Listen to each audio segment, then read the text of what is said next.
On that physical, that's okay because that's very important. I mean, I want that. The physical part is the best part, I think. That's where ice cream is and Monica and all this stuff, you know. That's where it is. I don't want to get rid of that.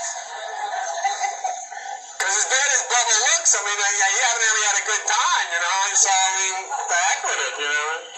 He'll do all right. But the point is, you keep that.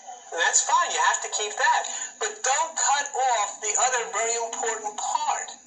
And that is the invisible world, which moves in mysterious ways to eventually manifest into the things that you are. Without the invisible, there can be no physical. We all have been trapped in a dungeon, in bondage of religion, the dungeon of ignorance. You know, you can't say anything. That's why I'm a little bit afraid of what I'm seeing, you know, in the papers now about all the sex stuff. And that's the way these things happen. So, you know, it happened in Nazi Germany that way and everything. All of a sudden they start looking at people's bedrooms and then they start, you know, getting mothers to tell me what your daughter did. Did she have sex with so-and-so? And then start wiretapping people and getting on the phones and all of this stuff. It's really dangerous stuff.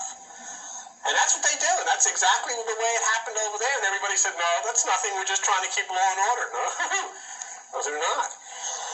But anyhow, there was a guy, we all Plato. Plato wrote an allegory, and maybe sometimes, if you ever, you know, Plato was one of those guys that lived a couple thousand years before Jesus, but different than Jesus, there was no doubt that he lived. I mean, this guy really did. He wrote books and everything. And Plato wrote an allegory called The Cave. It was very interesting. And he described the very thing that we simply don't understand the nature of ourselves or the world that we inhabit. And Plato said, we're prisoners in a dark dungeon and we're all chained to a wall. And that's our governments, our religions, our traditions. You're not allowed. You're not allowed to think or believe anything but what you're told. But Plato said we see a glimmer of light through a crack in the ceiling. We see things moving like shadows. And basically that's our first instincts. Our instincts start telling us that, hey, there's more to this. So we go to church and we do everything everybody else does, and we fold our hands like this and we walk down, we put handkerchiefs on, and we do all this kind of stuff. But in our minds we're saying, what the heck is this? I mean, is this what life is about? I mean, there are people starving, and yet the people with robes are at altars. I mean, is this what this is? I mean, what the heck is going on?